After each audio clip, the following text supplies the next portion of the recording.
Bonjour à tous. Bonjour, bonjour. J'espère que vous m'entendez bien. Si vous pouvez me le dire dans le chat, ça sera génial. Comme ça, je démarre.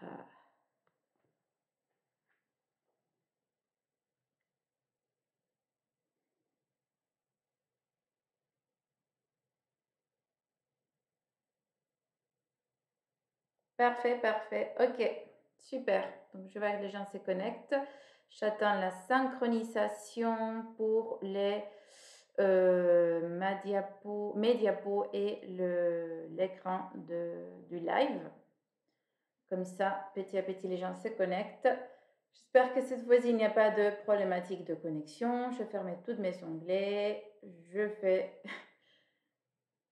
suis toutes les instructions. Cette fois-ci, super. Allez, on va commencer parce que par la suite, j'ai des patients et je ne peux pas trop me retarder. Donc aujourd'hui, on va parler sur une thématique qui me tient à cœur. Évidemment, c'est la maladie de Lyme, qui tourne autour de la maladie de Lyme, mais je vous répète souvent, on sait, vous ne me voyez pas là, souvent on se trompe ou on se perd par rapport à Lyme. Donc, on dit ah, tout est Lyme, et ce qui se passe, c'est étant un syndrome, on sait tout ce qui est syndrome médecine allopathique, on ne comprend pas bien. Notamment parce que c'est trop compliqué. Ils nous apprennent à penser de façon linéaire.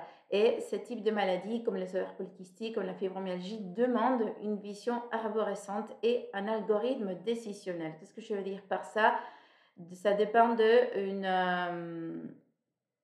demande énormément de connaissances et une vision qui ne soit pas monosynaptique ni linéaire. Car on va voir, par exemple, dans la thématique d'aujourd'hui, qui est la maladie de Lyme, les mycoses et les troubles gastro-intestinaux, mais j'ai aussi ajouté une notion de la mitochondrie, car on ne peut pas parler de candidose et oubliant la mitochondrie.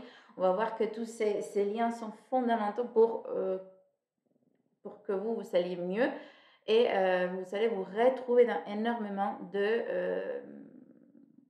symptômes que je veux présenter là tout de suite. Donc, je veux que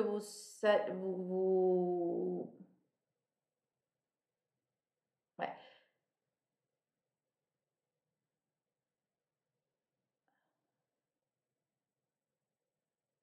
Ok. Je veux que vous passiez au-delà de Lyme, car comme je dis souvent, moi, les traitements de Lyme que je donne pour la bactérie en elle-même ne sont que très courts. D'accord? Ils sont ponctuels. Au bout de 3 6 mois, il n'y a plus de bactéries de la famille de Lyme. Par contre, tout ce qui reste, ce dont je veux parler aujourd'hui, il reste l'inflammation, il reste le stress oxydant, il reste les problèmes mitochondriaux qui vont entraîner de problématiques de stress oxydant, de production de radicaux libres et de production de stress glycant. C'est-à-dire, on va oxyder, on va faire la rouille et on va caraméliser. Une fois qu'on caramélise nos protéines, c'est trop difficile de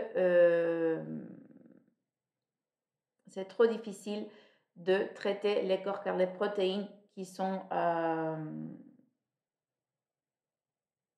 glyquées, on va dire, comme la protéine, l'hémoglobine glyquée, va provoquer de perturbations chroniques et même irréparables. On ne peut pas aller en arrière une fois qu'on a cuit l'œuf, on ne peut pas venir en arrière. D'accord? Je fais toujours cette image, cette analogie. Donc, voilà, je fais le mon mieux pour que ça ne bug pas, mais c'est évidemment ma connexion Internet. Ok, commençons par la présentation, au moins vous la verrez en replay si ça continue à faire de bêtises. Donc, tout passe par l'intestin. On ne peut pas parler des Lyme, on ne peut pas parler des Lyme sans passer par les intestins. C'est très très difficile. Donc aujourd'hui, je veux parler de Lyme Candida, appareil digestif et la mitochondrie, en passant d'abord par la connaissance de l'intestin et les rôles que la mycose ou les mycoses vont jouer dans, dans ces problématiques. Donc tout commence par cette fameuse barrière intestinale, ici, cette barrière intestinale, donc l'équilibre de mucus, du microbiote, de système immunitaire intestinal. Rappelez-vous que le système immunitaire commence dans la bouche et finit dans l'anus. Vous essayez de tuer des bactéries de Lyme, que ce soit la Bartonellose, la Borréliose, l'Anaplasmose, l'Ehrlichiose, la Babesiose, peu importe, mais votre système immunitaire n'est pas à l'auteur de répondre à votre commande. Donc là, on va avoir un problème. Et on doit aussi avoir une étanchéité parfaite entre les cellules intestinales, entre les entérocytes. Donc l'étanchéité, c'est-à-dire l'absence de perméabilité intestinale, les mucus, les microbiotes, les systèmes immunitaires intestinaux sont fondamentaux pour un bon équilibre.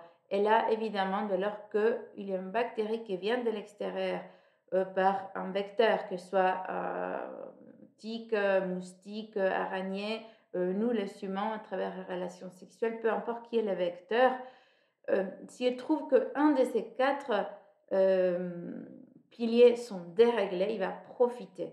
Après, il y a une latence. Aussi, je vais vous présenter la notion de latence, d'accord, on peut ne pas avoir des symptômes tout de suite. Parce que dès lors que le système immunitaire descend et baisse un tout petit peu aussi ses capacités, les bactéries qui ont été passées par ces vecteurs vont profiter. Aussi beaucoup et cette latence d'infection, de réveil infectieux va dépendre de quoi? De la barrière intestinale, de mucus, de microbiote, de système immunitaire et après de la mitochondrie, de stress oxydant, de stress glycant, tous ces processus biochimiques corporels. D'accord? Donc, c'est là où les personnes vont dire quelqu'un peut être piqué par un tique, n'est rien à voir, ou avoir des années plus tard, mais quelque chose qui est facilement traitable, et d'autres qui vont galérer pendant des années, voire toutes les restes de leur vie.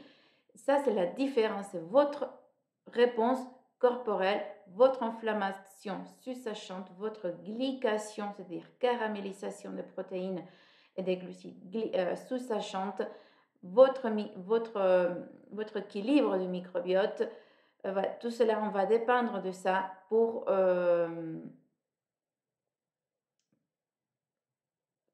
faire face à Lyme. Donc, je vous ai déjà présenté, je présente mes étudiants tout le temps, c'est des diapositives pareilles, car je trouve qu'on ne peut rien traiter si on ne passe pas par l'équilibre microbiote intestin, cerveau.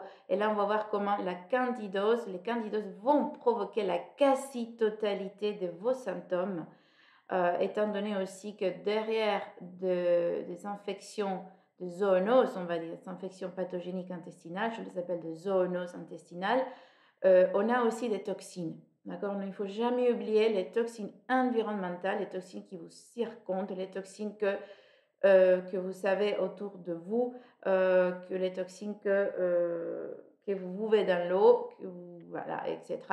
Tout ça, ça va déséquilibrer et ça va créer aussi un déséquilibre microbiotique.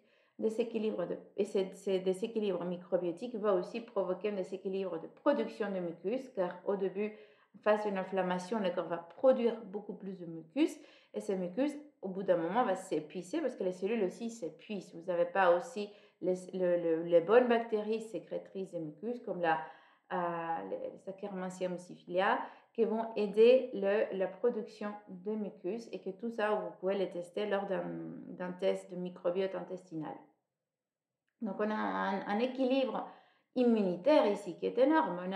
On a les macrophages ici en vert, on a les cellules de Paneth en jaune, on a les cellules des gobelets qui sont les fameuses sécrétrices de mucus. On a même les cellules entérochromaffines, ce qui sécrètent la sérotonine, d'accord, pour que vous puissiez bien dormir, pour que vous avez aussi l'énergie et substances antidépresseurs. Vous savez aussi quoi, les cellules dendritiques, avec ces pseudopodes, vont fuir de l'autre côté et dire: oh là là, vous venez de consommer des substances qui ne me conviennent pas trop, on vient d'être intoxiqué par quelque chose. Et il va dire au système immunitaire, là ici, de déclencher l'alarme. Et c'est là où l'inflammation débute. L'inflammation débute dans les intestins, car derrière ces entérocytes, derrière ces microvillosités, on a quoi? Qu'est-ce qu'on a derrière? Les systèmes immunitaires innés qui est prêt à déclencher la cascade inflammatoire. Et je vous ai mis toutes les recherches scientifiques pour tout ce que me demande l'évidence scientifique, comme si 20 ans d'expérience ne suffisait pas, mais bon, je vous la mets, je vous l'ajoute pour ceux qui sont encore ignorants, suspicieux dans ces métiers. Et donc, dès lors qu'on a un dérèglement d'étanchéité, tout ça, on le voit mieux ici, ce n'est plus étanche. Donc, alors, tous les pathogènes, les mauvais pathogènes que vous aviez dans votre tube digestif vont partir de l'autre côté. Et là, c'est la cascade d'inflammation de bas grade, d'inflammation systémique maintenant, parce qu'avant, il y avait une inflammation de bas grade qui était plus ou moins contenue. Et là, on va dire, c'est une endotoxémie, une inflammation de bas grade systémique. Et là, ça va de partout. Et ça sont des signaux d'alarme de partout. Ça, c'est vos douleurs musculo-squelettiques, votre problématique neurologique, votre brouillard cérébral. Tout ça vient de cette problématique. Et je vais vous la présenter. Toute la recherche est faite. Donc, je vous présente tout ça. La problématique, la situation ici va être empirée par la consommation de graisses saturées, par la consommation de glucides annexés et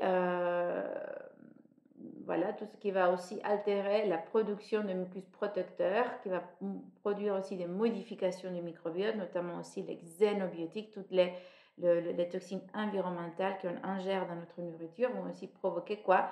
Une cascade de cytokines. On a beaucoup entendu parler de la cascade cytokinine lors de la dite crise sanitaire, lors de dite Covid. Et donc, vous devez savoir que c'est une cascade inflammatoire, d'accord, de molécules qui entraînent une grande inflammation et qui vont provoquer justement vos douleurs qui vous associent souvent à une pauvre souche de Borrelia, mais la Borrelia est très facile à traiter. Il reste tout ça qui est beaucoup plus difficile et qu'évidemment, face à une infection de Borreliose, de Bartonellose, de Babesiose, voilà, des souches de bactéries de Lyme, ça va être un incendie. Si avant c'était une inflammation, quand les bactéries arrivent dans votre corps ou s'activent, parce que vous le savez, latentes dans votre corps, là c'est l'incendie, là c'est, vous devez appeler les pompiers, mais voilà, tous les pompiers de tout le quartier qui vous circondent, parce que là c'est très grave. Et là, c'est là où vous arrêtez de travailler, c'est là où vous restez au lit, c'est là où vous ne pouvez plus conduire, tout vous fait mal, même lever les bras, ça fait mal, même brosser les cheveux vous fait mal. Moi, je parle de mon expérience personnelle. Tous les symptômes que j'ai cités viennent de moi. Et évidemment, donc on doit considérer l'importance des mucus, même pour la mycose. Si on veut s'en débarrasser d'une mycose chronique, on doit considérer que le mucus est fondamental pour éradiquer la mycose. D'accord? Ces mycoses ne sera pas éradiquée tant qu'il n'y a pas de bonne sécrétion de mucus. Et 20% de la population caucasienne, on ne connaît pas les statistiques pour la population asiatique, mais au moins 20% c'est-à-dire des caucasiens, ont des problématiques de sécrétion du mucus, c'est-à-dire que 20% de personnes qui peuvent avoir Lyme vont pas très bien faire face ni à Lyme, ni aux co-infections dont on trouve souvent les mycoses, les candidoses. Et évidemment, une fois que vous voyez bien le 20% qui sont non sécréteurs des mucus, qui va créer un déséquilibre du microbiote intestinal, qui va entraîner des candidoses chroniques, des infections du tractus urinaire, notamment pour les femmes, du diabète de type 1, de MIS-C, d'accord, de maladies inflammatoires chroniques de l'intestin, dont la maladie des Crohn, dont les rectocolites, dont les cholangites sclérosante, dont la maladie cœliaque, les entérocolites, etc. Donc, vous voyez, c'est pas la bactérie de Lyme qui vous provoque tout ça. Évidemment, qui dit candidose dit aussi après problématique de sucre, problématique de la mitochondrie, de la production énergétique. Et là, vous allez vous trouver que tout va mieux si vous ne mangez pas. Dès que vous gênez, ça va l'air mieux. Dès que vous consommez la nourriture, ça va empirer. Je vais vous expliquer pourquoi cela vous arrive, car s'il y a une raison biochimique. Donc, moi, pour mes patients, et c'est qu'après mes étudiants, quand ils font de formation avec moi de l'académie, donc j'ai créé une méthode qui s'appelle la méthode NSSR dont les initiales sont pour nettoyer, sceller, soigner et réparer. Donc, on va nettoyer et retirer les substances irritantes de la muqueuse. Sceller et soigner les barrières intestinales, réparer et réinoculer pour assurer un équilibre eubiotique. C'est quoi ça? Je veux dire que je vais mettre la bonne flore bactérienne pour avoir un bon microbiote.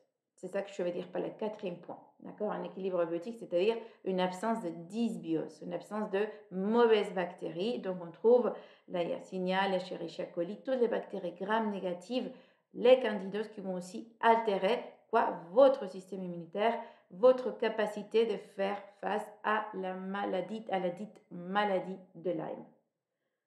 Donc tout ça, on passe comme souvent, mais là encore, je n'ai pas je n'ai pas encore enregistré mon autre méthode, pour ça je ne peux pas vous l'annoncer, mais celui-ci fonctionne très très bien. Et dès que les étudiants la mettent en place, dès que c'est la base de mes traitements. Donc, quand ils me disent, vous pratiquez la méthode Bunner, je ne sais pas quoi, méthode Cohen, je m'en fous. Ce sont tous des méthodes qui ne tiennent pas, qui ne considèrent pas les bases physiologiques du corps. Comment je vais aller nettoyer et éteindre un incendie si j'ai des sources de feu un continu qui s'allume. Donc, je vais éteindre toutes les petites sources de feu, toutes ces huiles qui allument, qui servent de foyer de feu, pour après dire, voilà, qu'est-ce qui reste? Parce que je veux que le corps puisse faire son boulot. On est très ignorant encore, je fais toujours cette analogie, tant qu'on ne puisse pas copier la mitochondrie, c'est-à-dire cet organite qui crée notre énergie, on est nul de nul. Et on dit que la mitochondrie pourrait donner 300 d'énergie. Chaque mitochondrie pourrait nous donner 300 d'énergie. Tant qu'on ne sache pas la répliquer, on est complètement idiot. Donc pour moi, mon motto, c'est donnons au corps ce dont il a besoin pour qu'il fasse ce dont il sait faire mieux.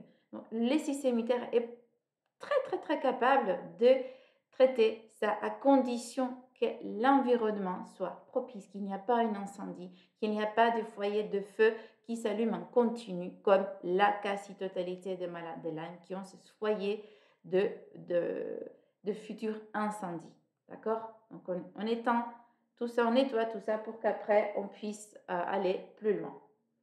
Donc parce qu'autrement on va voir quoi? On va avoir des problèmes de métabolisme. D'accord? On doit assurer que ces microbiotes puissent puissent aider notre métabolisme, puissent agir comme des agents protecteurs et des structures aussi.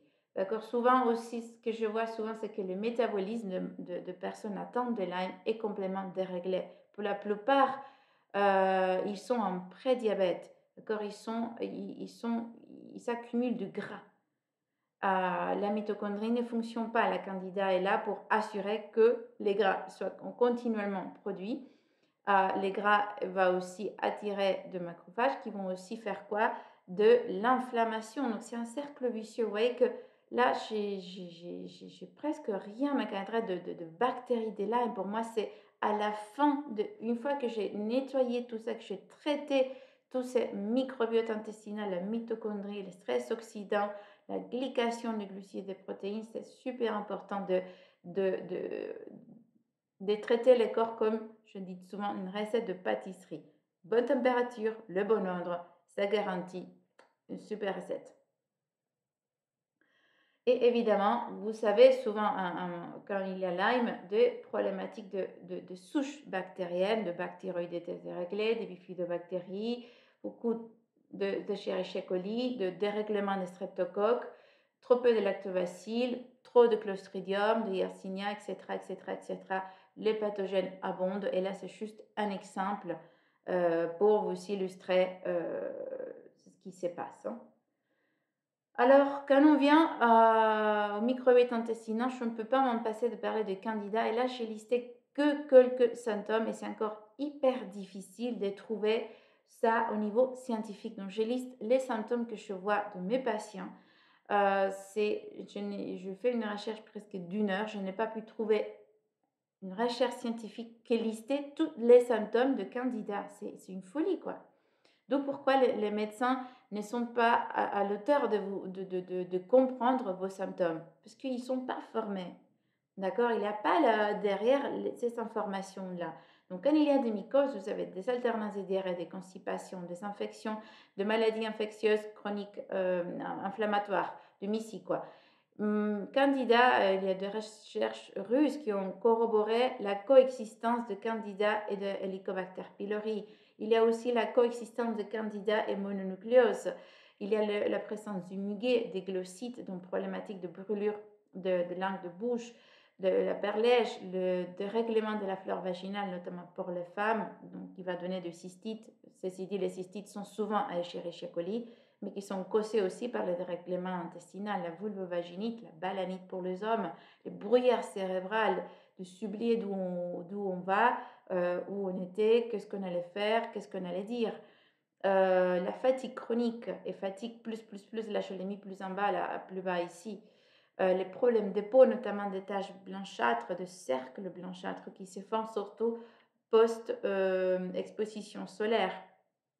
La dysphagie, c'est-à-dire la problématique de déglutition, les migraines, le fatigue j'insiste avec la fatigue et bruyère cérébrale sont les caractéristiques de Candida. La rétention d'eau, cette rétention lymphatique, c'est très évident, surtout pour les personnes qui ont Lyme et qui ont c'est chaud aux pieds. Ça, c'est typiquement Candida.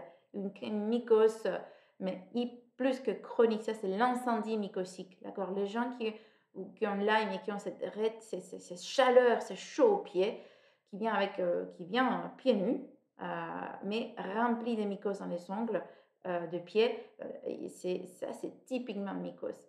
Parce que souvent, ils vont dire, ah oui, je suis ballonnée, je ne peux pas dormir, j'ai des troubles au ventre, si je mange des glucides, j'ai du gaz, etc. Évidemment, ce qui concerne, vous voyez, en parlant d'autres symptômes qui me viennent aussi, ces gaz, ces rétentions de gaz, ces coliques, ces troubles, ces douleurs au bide, comme vous dites souvent, c'est typiquement de mycose et d'un SIFO, de bactéries de fermentation déséquilibrées. Ça, c'est du côlon ascendant normalement. Et tout ça va causer aussi problème de mémoire et la candida va attirer de métaux comme va s'accrocher à vos amalgames dentaires, va s'accrocher à l'aluminium que vous utilisez dans vos déodorants, va s'accrocher aux substances tétrafluorées comme les téflons par exemple, de vos poils antiadhérentes pour survivre.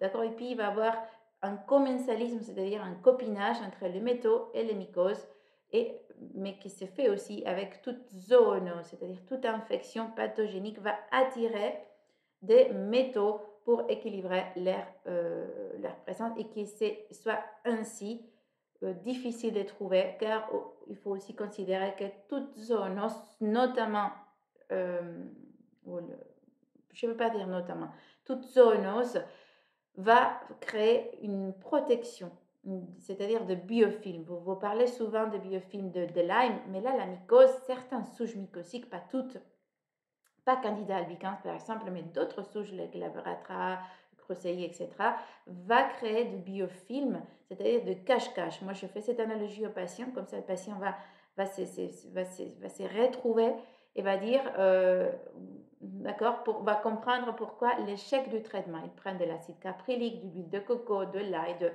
citrus pamplemousse, voilà, d'extrait pépins de pamplemousse, de citrus paradis, je veux dire, et Candida ne part pas. Donc déjà, l'aspect métaux lourd n'a pas été considéré, l'aspect biophile n'a pas été considéré. D'accord? Je vous dis deux choses à considérer. Évidemment, j'enseigne tout ça dans l'académie et j'explique tout ça lors de traitement. Ce n'est pas le but de cette présentation de vous donner les comment, je vous donne les pourquoi pour que vous y retrouviez et vous repensez, vous réfléchissez à Lyme. Donc aussi, c'est vraiment ces troubles digestifs sont à l'ordre du jour.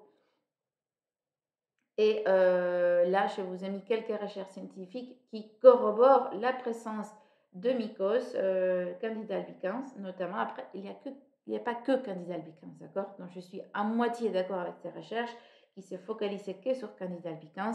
Quand je fais ma biorésonance, je trouve plein de candidats qui ne sont pas que Candida albicans. Mais bon, pour le but de la présentation, on va dire que Candida albicans, qui est là dans la lumière intestinale, là où vos aliments devra être assimilé, va traverser, d'accord? On voit bien qu'il va traverser, pourquoi? Parce qu'il y a une perméabilité intestinale et ça va attirer tout de suite un appel au système immunitaire. Qui dit appel au système immunitaire, d'accord? Et va après se trouver dans la circulation sanguine. Voilà, ça quand il y a une sepsis, hein, notamment, mais bon, ça va appeler les systèmes immunitaires, notamment qui? Les neutrophiles. Les neutrophiles sont les premières en ligne de défense. C'est un globule blanc, un polymorphonucléaire, qui est là pour défendre les corps dès qu'il y a une infection. Les neutrophiles, malheureusement, vont aussi déclencher la cascade d'inflammation. Si ces conditions restent pendant quelques jours, le corps peut faire face à ces mycoses. Voilà, pas d'incendie, juste un petit feu, c'est éteint. Voilà, on passe à autre chose. Or, en perméabilité intestinale, il n'y a pas de mucus produit, de bonne mucus produit. C'est-à-dire que ces cellules-là, dont je vous ai montré, ces substances blanches qui aident à éradiquer la mycose et à faire de substrat pour le bon bactérie, n'est pas là. Et donc, il y a la mycose va passer, les candidoses vont passer en continu dans ce circuit candidat réponse immunitaire va être en continu. Donc, votre système immunitaire, en plus de Lyme, ou avant Lyme, était déjà occupé par ça. Vous n'avez pas trop de symptômes, votre corps réglait plus ou moins une fausse homéostasie, c'est-à-dire un état de allostasie. Alors, qu'est-ce qui se passe après? Il ne peut plus faire face parce qu'il est la Lyme, il a le Clostridium difficile, il a la Escherichia coli qui se met en place, la Klebsiella pneumonia, toutes les co-infections typiques de Lyme en plus. Donc, vous voyez que le système immunitaire est occupé, très, très, très occupé, et vous êtes là en plus en donnant des antibiotiques, la super idée pour augmenter les mycoses intestinales. Pas meilleure idée. Et en plus, les ignorants suspicieux qui donnent en plus des immunosuppresseurs. La totale. Vous prétendez comme ça soigner Lyme? Non, mais j'ai fait ces présentations pour que vous rendiez compte de c'est ce qu'il ne faut pas faire.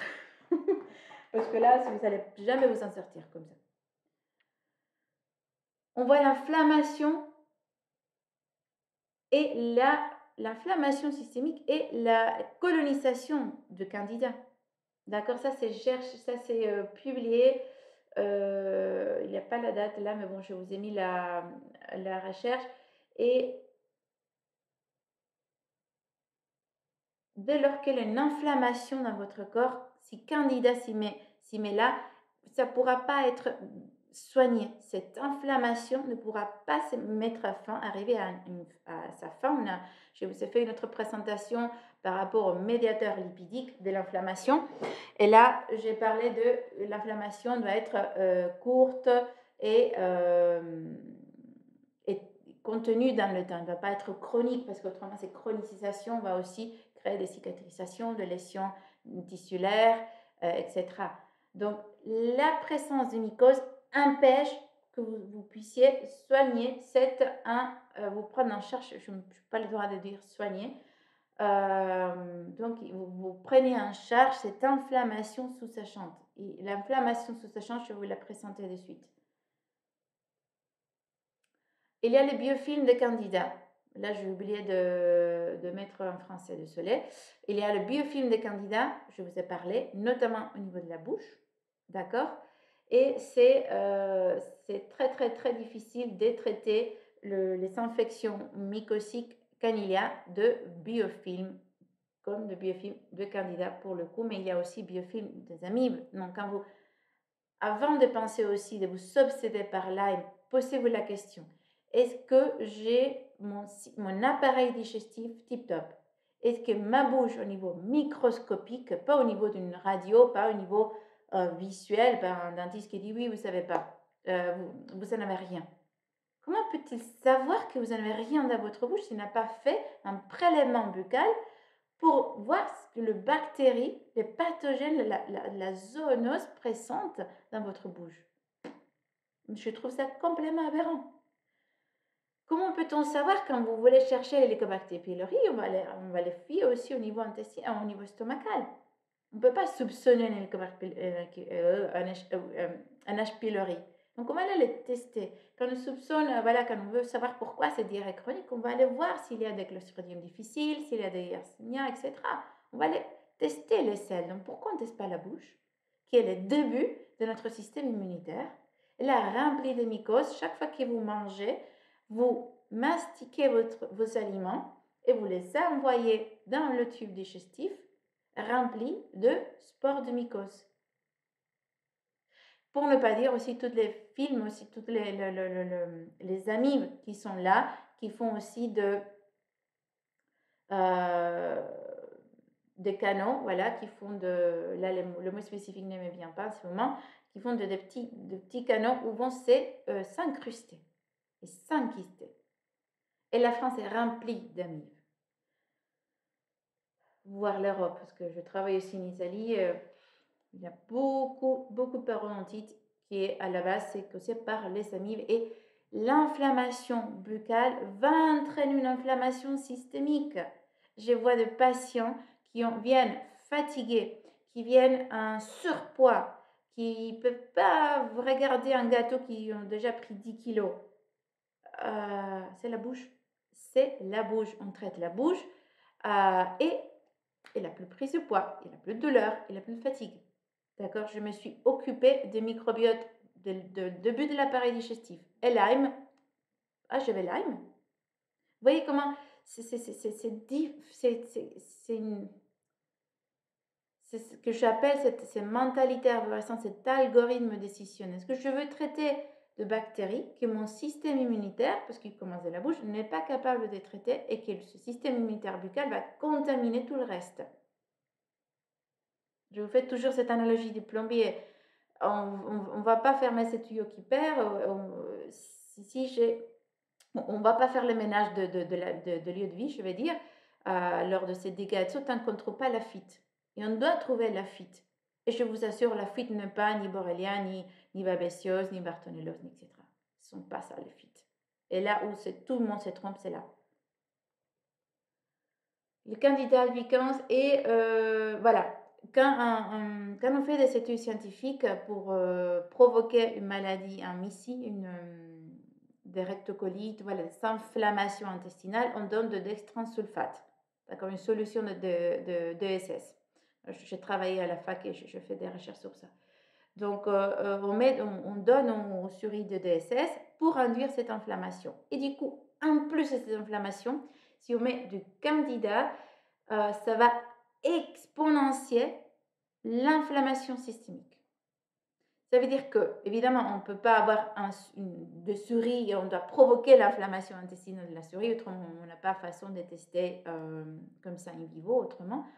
Donc, on provoque l'inflammation intestinale, donc on mime ce que le patient, vous savez. On additionne Candida albicans et l'inflammation, là, c'est l'incendie total. C'est la preuve scientifique. Et là, ce n'est pas que moi qui dis Candida vous provoque vos douleurs, Candida vous provoque vos problématiques intestinales. C'est là, c'est écrit. Là, c'est une recherche qui dit comment aussi l'administration de candida aggrave l'inflammation systémique et comment on va aussi l'aggraver par certains acides gras saturés. Et là, pour le coup, c'était l'acide palmitique. D'accord, je ne veux pas trop aller dedans, mais pour ceux qui s'intéressent, qui connaissent, on voit évidemment l'obésité qui n'arrange pas les choses. Mais l'obésité, qu'est-ce que se passe? Quand vous avez une inflammation systémique, vous grassissez, vous prenez du gras. D'accord? Donc après, il y a toute une résistance à l'insuline, une moindre sensibilité, un foie gras qui commence à se développer. Donc l'état avant la cirrhose, c'est le NAFL. C'est ce qu'on dit le non-alcoholic liver disease. Donc le foie gras non alcoolique. Et combien de malades de Lyme sont là? Ils sont obsédés par la bactérie de Lyme. C'est fou. On doit faire les choses en ordre. Je ne peux pas traiter une bactérie si je suis en inflammation systémique. Si mon foie sécrète en continu la protéine C réactive en disant aide-moi, je me noie ici d'inflammation. Est-ce que quelqu'un m'écoute? On ne peut pas. On ne peut pas. D'accord? Parce que on veut traiter l'inflammation induite par la dite bactérie de Lyme, mais notre propre corps est déjà inondé d'inflammation. Donc, on a quoi? On a les LPS qui sont les lipopolysaccharides. Ça, à la base, la recherche était faite par Delsen et Cani ici en Europe, parce que c'est à l'université de Grenoble même. C'est une franco-belge, j'adore. Et c'est une recherche mais des hauts niveaux. Je pense qu'ils s'expliquent toutes les maladies. Ces deux gars ont tout compris, mais ont tout compris. Ils s'expliquent tout. Donc, souvent, je mets souvent ce type de diapositive au cabinet. Et je fais que mes étudiants apprennent, puissent expliquer ça. C'est hyper important que ceci soit traité. Donc, vous voyez, les mycoses avec... les mycoses vont provoquer énormément de LPS, que c'est de molécules pro-inflammatoires, qui indiquent aussi la présence de mauvaises bactéries dans les intestins. Je ne veux pas aller plus loin dans l'explication, parce que je veux vous noyer et ça va être trop compliqué. On parle de Sama, Général Bol de Sama. Je suis très honnête, je vais vous parler comme ça, parce que Général Bol d'entendre de Sama. Je n'ai rien à foutre de Sama. Pourquoi? Parce que c'est Candida qui entraîne le Sama. Je vous les ai dit, vous ne me croyez pas. Voilà, il s'est fait que les mastocytes, les cellules mastocytaires qui sont à la base du Sama, le syndrome d'activité mastocytaire, vont, avec les interleukines, des cytokines inflammatoires, de molécules pro-inflammatoires, induites par qui? Par Candida. Je n'ai rien d'autre à vous dire. D'accord? Donc, vous voyez à nouveau pourquoi mon intérêt de vous parler de Candida. Sama, je vais mourir! Traitez vos intestins, vous allez aller mieux. Oui, évidemment, l'expert, quand on va trop loin, évidemment, c'est dangereux. Évidemment. Mais si vous concentrez sur les cellules mastocytaires, comme ça, vous n'allez pas, vous oubliez Candida, vous oubliez les cellules pro-inflammatoires comme les interleukines 9. Et comme on dit en anglais, vous ne voyez que l'arbre et pas la forêt. Donc, vous voyez que la dysbiose inflammatoire survient avec un déficit 1 IL9 et un MC, ce qui indique aussi que voilà, qui sont dès lors qu'il y a trop de candidats, on va avoir une sécrétion excessive de cellules mastocytaires aussi, qui vont contrôler la candidose. De pourquoi il y a trop de cellules mastocytaires. Donc, ils sont de clés du commensalisme, c'est-à-dire ce commensalisme qui se fait avec les métaux lourds, les cellules mastocytaires, il y a toute une combinaison qui se fait qu'un candidat est là. Et là, on voit que vous avez un déséquilibre c'est toujours dans la même recherche, je vous l'ai mis ici en haut, mais j'ai trouvé une belle une belle image qui était un petit peu plus. Donc, alors que là, trop de protéobactéries, à la place d'avoir trop de firmicutes, le candidat albicans, ici dans ce dérèglement du microbiote, va créer une perturbation de l'étanchéité intestinale dont je vous ai parlé tout à l'heure et va activer les cellules mastocytaires. L'interleukine 9 est là, et là on a quoi? L'inflammation, votre douleur, votre obésité, votre résistance à l'insuline, votre inflammation, votre perte de masse squelettique votre sarcopénie, on va dire, d'accord? On change la masse musculaire pour du gras. La bouée abdominale qui se forme, qui est la conséquence de tout ça, la résistance à l'insuline, qu'on peut la tester par le modèle d'homéostasie ou connu comme index OMA. Vous n'allez pas voir nécessairement tout ce dérèglement à travers une glycémie à jeun, qui d'ailleurs a été modifiée. On passe de glycémie de fourchette de laboratoire, de tolérance des glycémies qui vont jusqu'à 1,26 g per litre. Donnez 1,26 g per litre en diabétique. Vous le verrez par terre. Hein. Donc pourquoi on accepte ça aujourd'hui? Pourquoi les fourchettes de laboratoire changent autant? En biologie nutritionnelle et fonctionnelle, on ne permet pas que nos patients soient au-delà. Moi, je ne permets pas que mes patients surpassent le 0,98 g per litre de glycémie à jeun. Et encore, c'est beaucoup parce que je ne devrais pas les laisser. On coupait quand j'étudiais à la fac. En 2004, on acceptait 5,5 millimoles qui est environ 0,95 millimoles per litre, grammes per litre. Donc, pourquoi ce dérèglement? Pourquoi on va au-delà depuis voilà, quelques années? Parce que la population se trouve ici et comme ils ne peuvent pas justifier, ils ne connaissent pas de façon arborescente, ils bougent le fourchette, quoi. Tout ça pas. Voilà. Et vous rentrez pas vous rentrez pas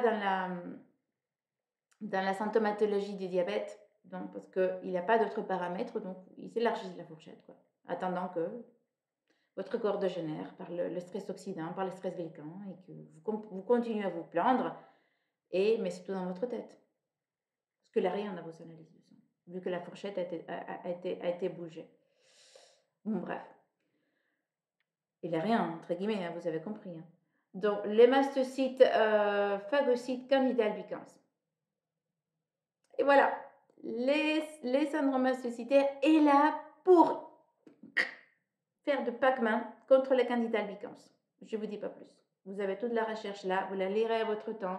Vous pouvez la traduire de l'anglais avec votre petite icône sur Google, traduire de l'anglais au français. C'est le paramétrage de votre Google ou votre moteur de recherche, peu importe. Et vous l'avez. D'accord? Je vous ai mis pour ceux qui ne croient pas à ce que j'ai dit. Les mastocytes répondent aux infections à Candida albicans et modulent le macrophage de phagocytes du champignon. Voilà, à nouveau. Donc, les cellules mastocytaires sont là pour réguler l'équilibre entre l'hôte et les champignons.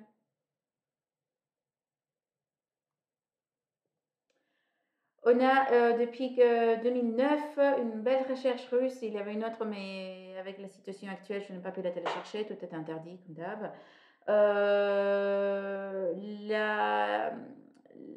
Ils ont étudié la coexistence de Helicobacter pylori et mycose. Ce que j'ai dit tout le temps, quand il y a de l'Helicobacter pylori, combien de malades de Lyme ont Helicobacter pylori? À la base, il y a aussi se trouve avec Candida albicans. Je vous ai mis les conclusions que la recherche était assez longue et assez compliquée par des abréviations, compléments inutiles. Moi, je faisais la recherche, je n'en pouvais plus des abréviations. Voilà, voilà, peu importe. Donc, Helicobacter pylori Candida, qui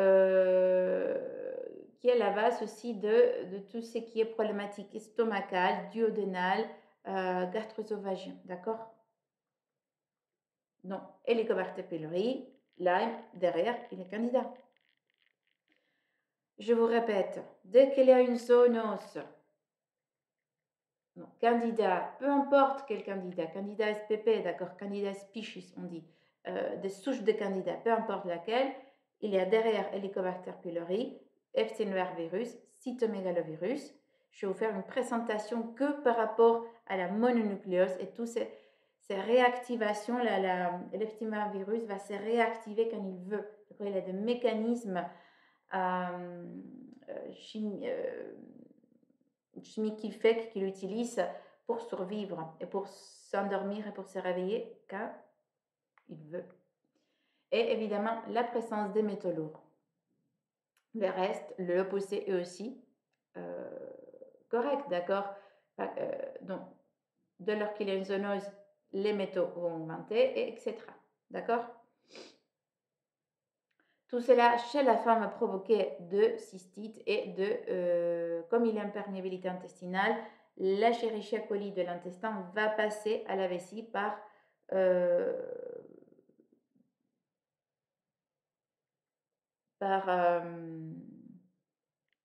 voisinage anatomique. D'accord? Donc on a les rectums et vous allez, voilà, toute ces bactéries qui remontent vers les voies urinaires, mais qui peut aussi être fait par candida, et tout se passe parce qu'il n'y a pas de mucus. Voilà.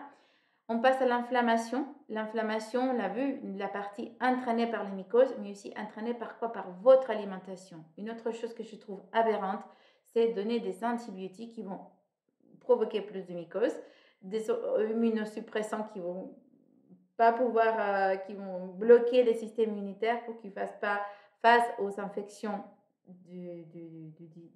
intestinales. Entre autres, parce qu'on a plein de co-infections quand on développe Lyme ou quand on pense d'avoir Lyme, parce que souvent vous vous trompez, souvent vous pensez d'avoir Lyme et vous avez juste tout ce bordel qui se passe en concomitance. Et on passe à l'inflammation entraînée par l'intestin. La recherche de Delzen, après il a été copié par plein de Chinois comme d'habitude, mais la recherche initiale à laquelle j'étais introduit à la fac de Grenoble, c'était, et aussi Paris, quand je fais des DUI, c'était l'inflammation de bas grade, l'endotoxémie, c'est-à-dire cette inflammation systémique qui part de l'intestin. Non, les intestins sont les premières barrières ici, les premières barrières. Si vous prétendez traiter ici Lyme est ici. Vous avez des IgG, des IgM, des anticorps chroniques et aigus respectivement. Ici, vous avez l'immunité innée qui va répondre au bordel qui s'est passé dans les barrières, notamment la barrière la plus importante est celui-là de l'intestin. Vous voyez comment vous êtes en train de créer les toits de votre maison sans avoir fait les fondations. À nouveau cette image, je vais la sauter. Et là, c'est la recherche de Kani Delsen qui dit acide gras saturé, bien inscrit, acide gras trans, peu importe, hydrogéné, pâte, pain, confiture, pain et confiture le matin, suivi par un sandwich, par un pain, comment vous dites, beurre, voilà, un sandwich à midi, suivi par des morceaux de pain le soir. Voilà, vous ne faites que nourrir cette condition d'inflammation.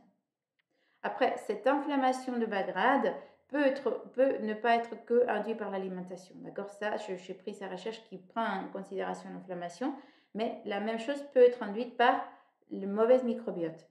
D'accord? Tout ça va nourrir un mauvais microbiote qui va faire quoi? Une perméabilité intestinale qui va augmenter ces LPS dont je vous ai montré tout à l'heure, qui va dire au système immunitaire inné, aux petits gars qui font de Pac-Man, d'accord, le macrophage, de grassir votre foie, de vous donner les foie gras non alcooliques, de vous donner l'inflammation, la protéine CRP qui augmente, la ferritinémie qui augmente, l'estiatose, voilà, qui va finir, ce foie gras non alcoolique va finir par l'estiatose, l'insuline, résistance et moindre sensibilité. Non, vous êtes en état de prédiabète. Je n'ai pas le droit de dire, voilà, de résistance à l'insuline, j'ai le droit pour vous, pour que ça vous parle, c'est un état de prédiabète. Le tissu adipeux va aussi coder pour l'inflammation, va produire l'inflammation et va laisser l'infiltration du système immunitaire. Et le système squelettique va avoir moins de sensibilité à l'insuline, c'est-à-dire que ça va être un effort de marcher. Je ne peux pas bouger mes jambes. Et bien sûr, vous n'avez pas l'énergie, quoi.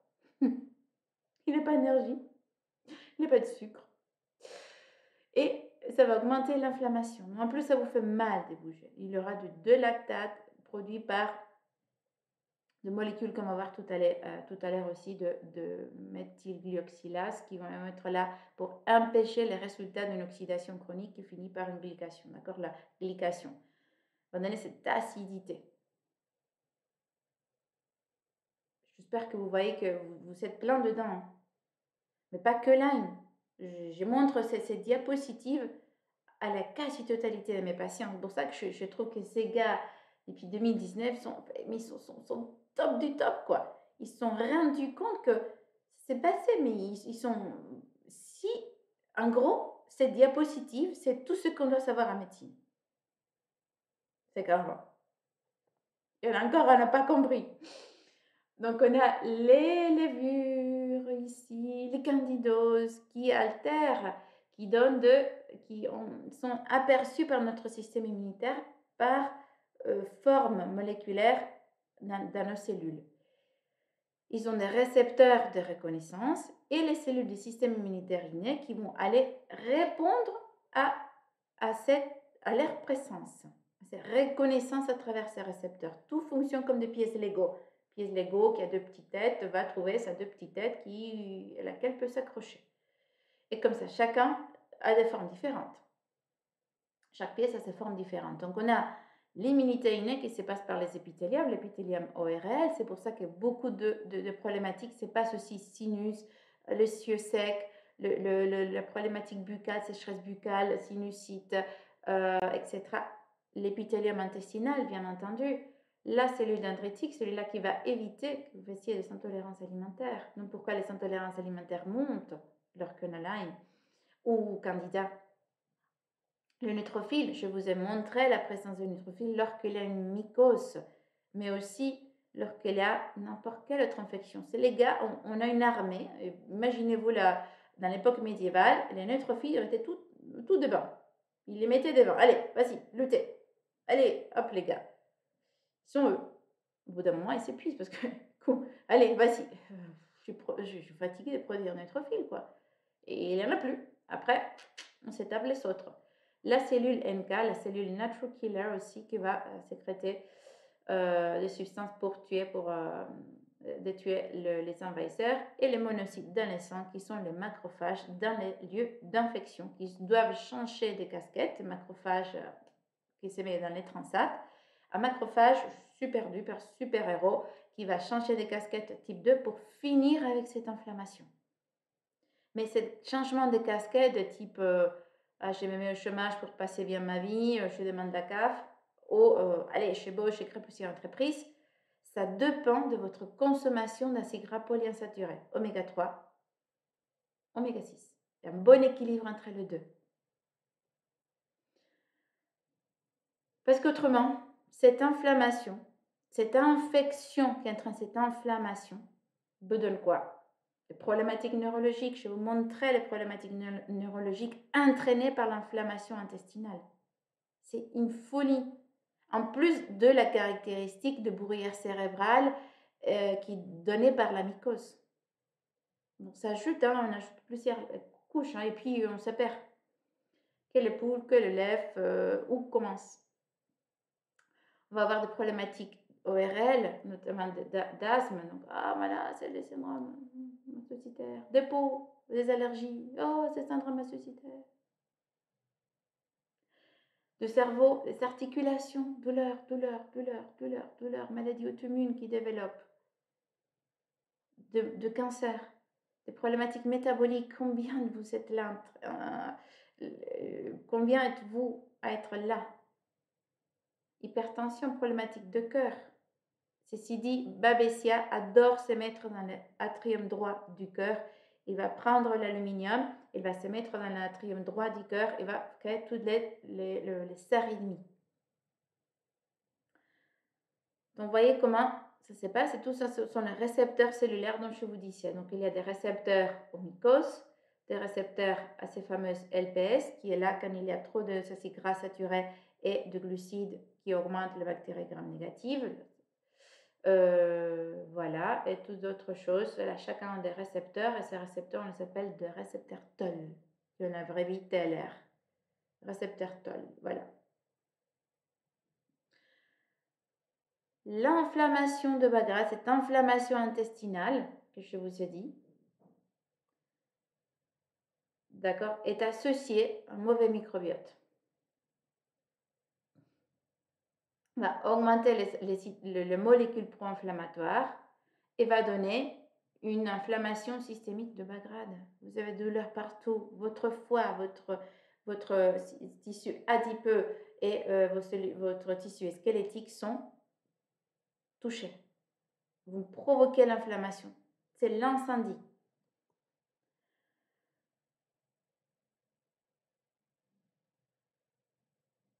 Alors, une fois que cette inflammation intestinale devient systémique, il y a quoi? Une problématique mitochondriale qui ne va pas arranger la chose parce que la candidose dérègle aussi la mitochondrie. Je vais vous dire pourquoi et comment cette candidose provoque votre fatigue et pourquoi vous allez mieux de l'heure que vous ne mangez pas.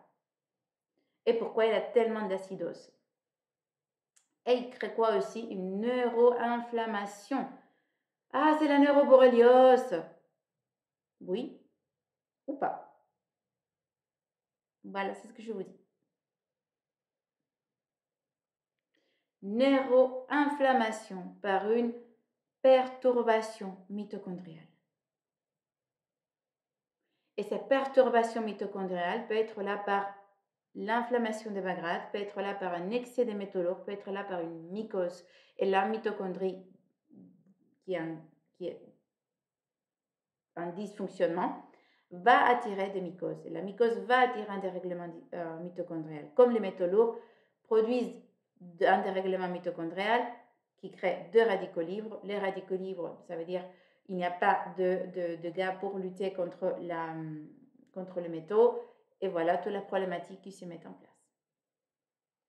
C'est un cercle vicieux après. L'inflammation neuronale et le LPS, l'endotoxémie de bas grade, l'inflammation intestinale donne l'inflammation neuronale.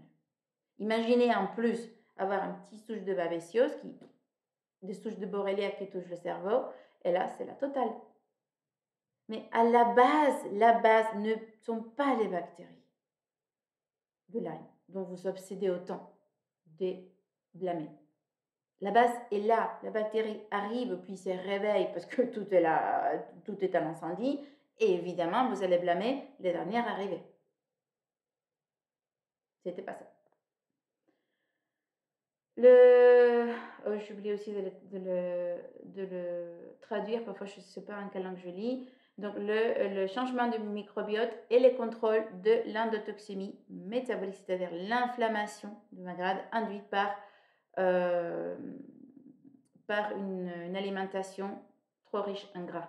Ce qui va dire que va provoquer aussi la perméabilité intestinale, l'inflammation, l'endotoxémie, tout est lié.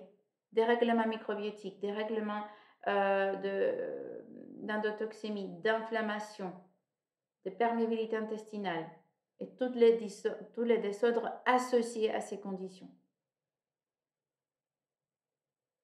On voit aussi la production, la création d'artérosclérose.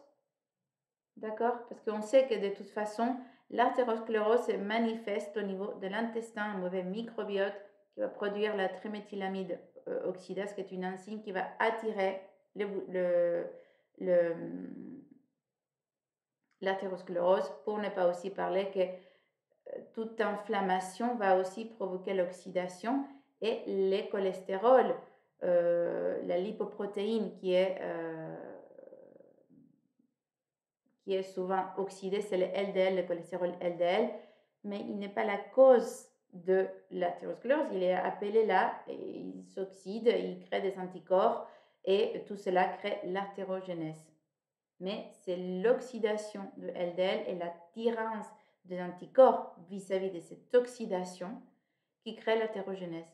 Mais s'il y a oxydation, derrière, il y a inflammation. Et l'inflammation est l'inflammation dont je viens de vous parler, cette inflammation intestinale qui commence, voilà, tout commence par là, je veux dire. Il y a une communication entre les bactéries intestinales qui s'appellent Akkermansia mucinifila, bon, je vais arriver, qui est productrice de mucus, de beaux mucus qui vont altérer les bons mucus, fait du velcro pour vos probiotiques. Si vous prenez le lactobacille, le bifidobactérie, etc., il n'y a pas de mucus, ils vont partir, ils ne sont pas quoi de bouffer. Donc, comme vous, quand vous n'avez pas travaillé dans un village, vous allez dans une ville plus grande, vous partez. Vous partez. Eux aussi partent, mais dans les chiottes, quoi. Et évidemment, cette absence de mucus va provoquer un surdéveloppement de mycose, de candida. J'espère que vous fassiez les liens, que vous puissiez suivre le bordel qui est dans ma tête. Et tout cela va créer quoi? Va créer, évidemment, cette réduction de Akkermansia va être en lien avec votre alimentation. Donc, pourquoi j'insiste tellement que votre alimentation soit relativement tip-top pour que vous puissiez faire face à Lyme. S'il faut, après, une fois qu'on traite tout ça, là, on a tous, hein, donc de toute façon, on était toujours piqué par des moustiques, par des poux, etc. Donc voilà, on a tous. Le problème, c'était la base. Et c'est toujours ce timing dont on a parlé. C'est ce laps de temps où l'environnement est propice, et là, c'est l'incendie. Et le bout de feu qui s'est réveillé à chaque fois. Et les pompiers qui essayent d'éteindre en fait. Donc, vous allez chez les pompiers gastroentérologues, vous allez chez les pompiers rhumatologues, vous allez chez les pompiers neurologues, et personne n'a compris que c'est un incendie systémique et global. Chacun a sa vérité, mais pas la totalité. Donc, j'insiste avec cette diapositive aussi, parce que de l'heure que là, cette inflammation intestinale, on doit la résoudre. Parce qu'on appelait tous les cellules immunitaires de l'immunité innée, là, on les a appelées. On doit résoudre cette inflammation. Autrement, elle devient pathologique. On a besoin d'inflammation pour attirer ces cellules immunitaires, faire face, nettoyer, etc. Mais on ne doit pas rester comme ça pendant des années. Et vous, par contre, ceux qui ont Lyme, ceux qui ont une obésité morbide, ceux qui ont une résistance à l'insuline, etc., restent pendant des années comme ça. Donc, elle est inadaptée, chronique, générale et agressive. On a vu l'inflammation intestinale crée problématique cérébrale, la neuroinflammation. C'est pour ça qu'on se trompe encore quand on vote. Allez, inflammation et radicaux libres sont indissociables. L'inflammation entraîne l'oxydation entraîne la production de radicaux libres parce qu'ils sont nos armes de défense. Au bout d'un moment, ça va d'avoir des radicaux libres. Mais après, on a trop. Et puis, on va appeler les cofacteurs antioxydants comme les zinc, les cofacteurs antioxydants comme les sélénium, la SOD, donc pour cofacteurs zinc et sélénium. On va appeler la glutathione peroxydase, ça produit plus de glutathion. Le cofacteur, le sélénium, le cofacteur, la GPX, pas de la SOD. Voilà. Donc, autrement, après, on va commencer à faire des lésions. On va créer des maladies auto-immunes, des lésions de maladies neurodégénératives, inflammatoires chroniques, de l'intestin, l'obésité, dépression, diabète, maladies pulmonaires, ORL, cardiovasculaires, arthrite. Vous voyez que ce n'est pas les bactéries, ce n'est pas que la bactérie, les bactéries qui font le complexe de maladie de Lyme. Une fois qu'on a ce signal inflammatoire, perméabilité intestinale, mycose, mauvaise alimentation, les trois, on a ce signaling qui arrive à la membrane de toutes nos cellules, que sont une membrane une bicouche phospholipidique, une cascade de petits gars qui s'appellent des enzymes qui s'appellent des kinases qui activent ou désactivent c'est-à-dire qu'il phosphoryle. La phosphorylation peut activer ou désactiver. Pour le coup, quand il y a un signal inflammatoire, il désactive, il décroche ces gars, ces bons gars, de mauvais gars qui est NF-kappa B, qui va aller au noyau, à dire tu codes pour l'inflammation, mon gars. Tous les noyaux de la cellule vont coder pour protéines inflammatoires.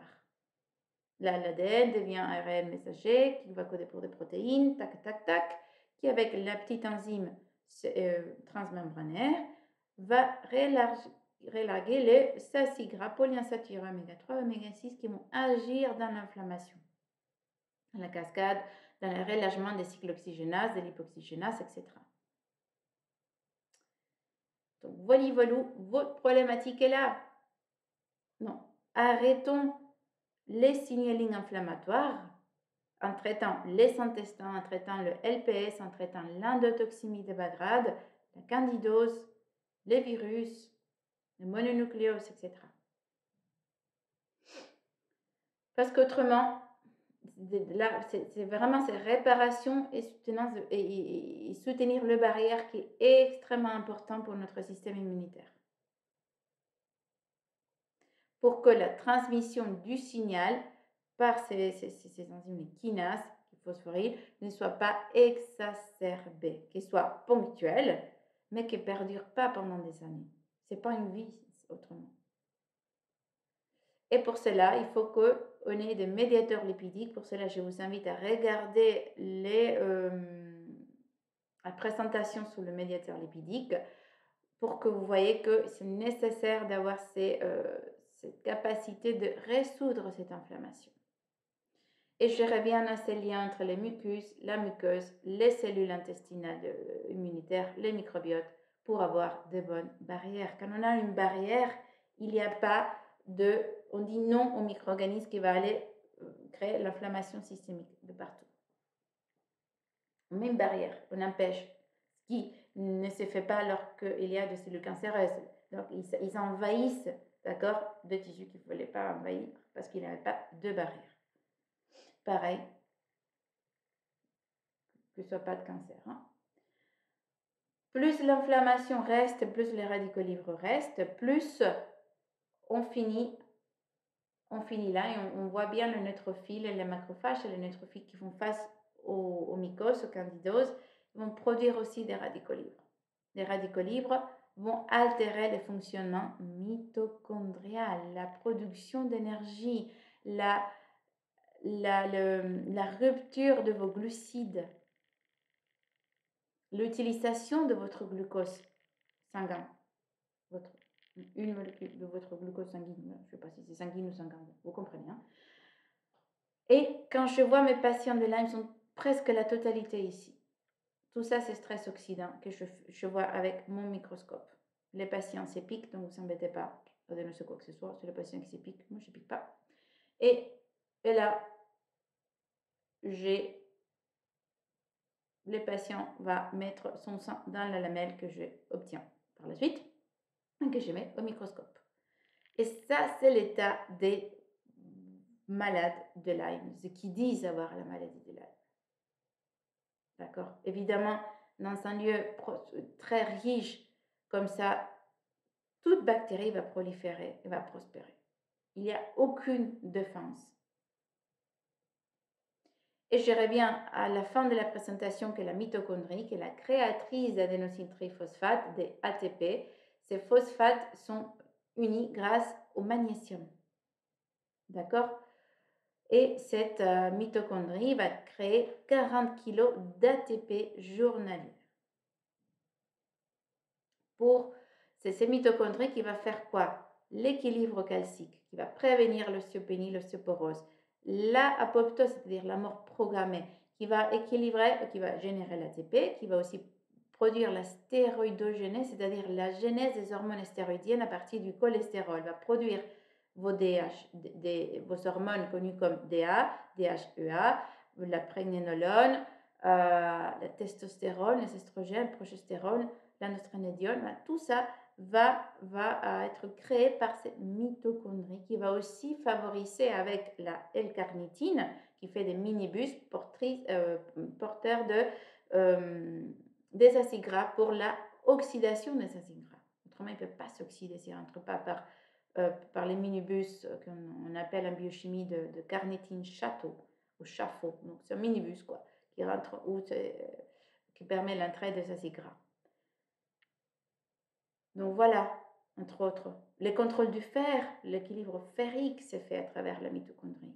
Vous voyez comment problématiques de fer, calcique, des morts programmées sont tous touchés par la mitochondrie qui subit aussi la présence de mycoses. Et je vais vous dire pourquoi.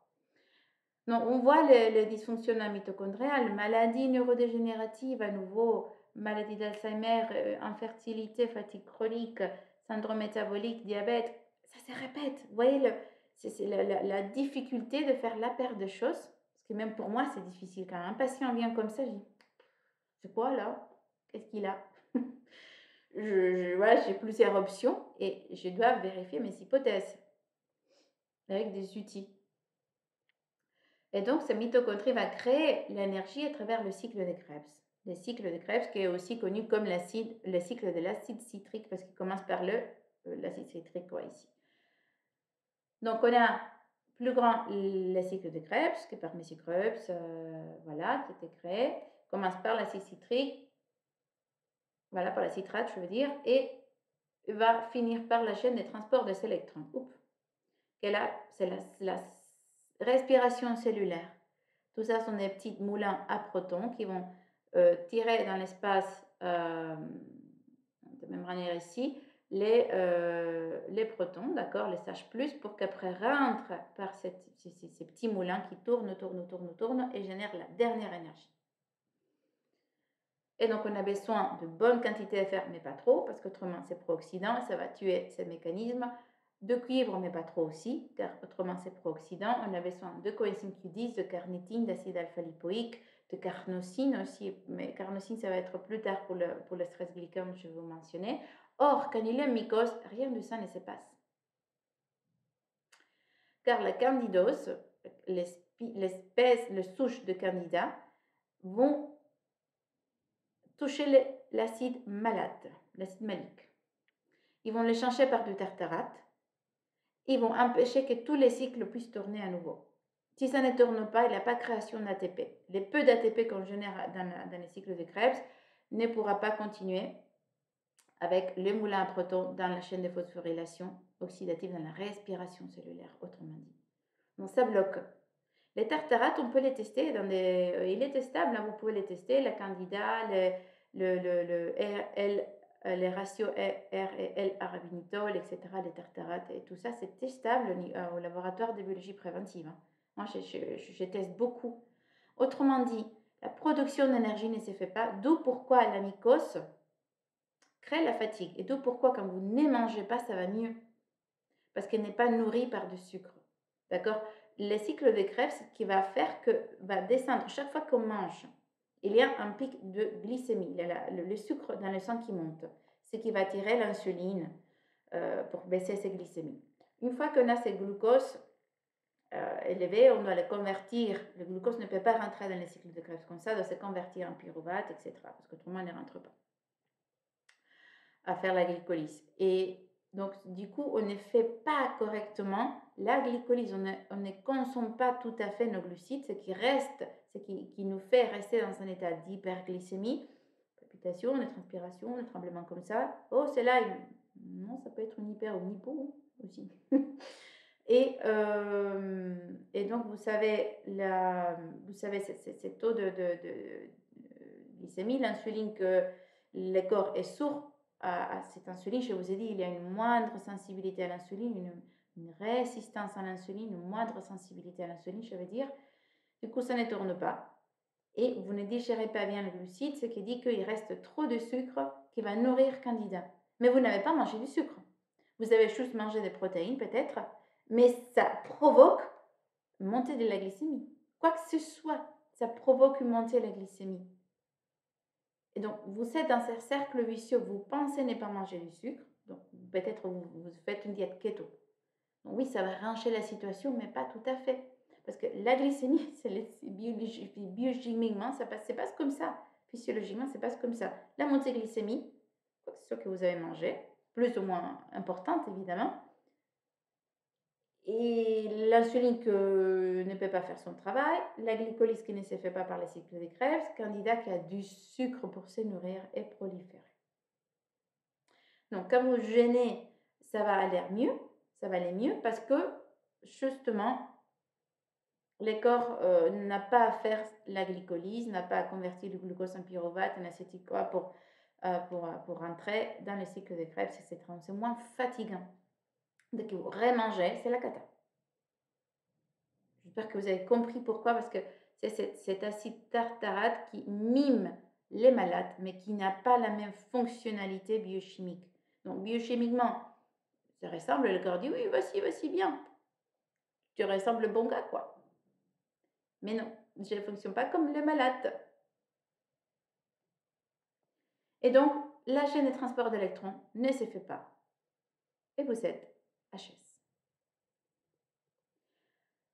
Une fois que le stress oxydant reste trop longtemps, vous passez le stress glycant. Non, avant de finir, voilà. Une fois que le stress oxydant reste trop longtemps, vous savez évidemment les vieillissements prématurés. Combien de patients me disent j'ai pris un coup de vieux et j'ai des maladies métaboliques dégénératives avec l'inflammation, l'incapacité de détoxifier correctement, l'activité mitochondriale réduite, la candidose qui prolifère parce que du coup il a un terrain favorable à son développement. Et du coup, on va faire appel aux cofacteurs des enzymes antioxydantes comme la SOD, d'accord? Les cofacteurs, le zinc, cuivre et manganèse, les cofacteurs de la GPX, qui est le sélénium, le cofacteur antioxydant. Rappelez-vous, les zinc et les sélénium ne sont pas antioxydantes, hein. Ne sont pas antioxydants, ils n'ont aucun pouvoir réducteur. Et évidemment, on va faire appel au glutathion. Donc, soit on va avoir une baisse de glutathion, soit une augmentation de la GPX quand on fait des analyses biologiques nutritionnelles et fonctionnelles, en disant que là, je n'ai pas suffisamment de glutathion, je dois augmenter la production de l'enzyme qui code pour la production de glutathion. Et donc, vous vieillissez, vous oxydez encore plus, parce que n'ayant pas de cofacteur antioxydant, vous ne pouvez pas faire face aux radicaux libres. Donc, au revoir acide alpha-lipoïque, qui est un élément très important pour nettoyer le cerveau, qui passe la barrière hémato-encéphalique, qui est lipo et hydrosoluble. Le glutathion, la coenzyme Q10, tout ça part. C'est utilisé pour faire face à cette inflammation. Et vous finissez en glycation, en produisant des méthylglyoxal, qui est une substance hyper toxique qui va produire des substances avancées de la glycation, qui va provoquer la caramélisation de vos sucres et de vos protéines. Il y a des changements irréversibles ici qui se font. C'est votre crème brûlée. Vous faites de votre corps une crème brûlée. Augmentant l'inflammation, augmentant les stress oxydants et les altérations cellulaires. Comme si vous n'avez pas suffisamment. Vous voyez toute la cascade qui s'est faite. Et vous continuez à dire c'est Lyme, c'est Lyme, c'est Lyme, c'est Lyme. Ouais, mais tant qu'on finisse pas avec le stress carbonyle ou glycan, tant qu'on finisse pas avec le stress oxydant, tant qu'on finisse pas avec l'endotoxémie de bas grade, je ne peux pas m'occuper de Lyme. Et c'est ainsi que vient le super élément carnosine qui va aider les systèmes de détoxification de la de méthylglyoxal, d'accord? Que c'est cette substance qui est hyper oxydante, glycante, on va dire.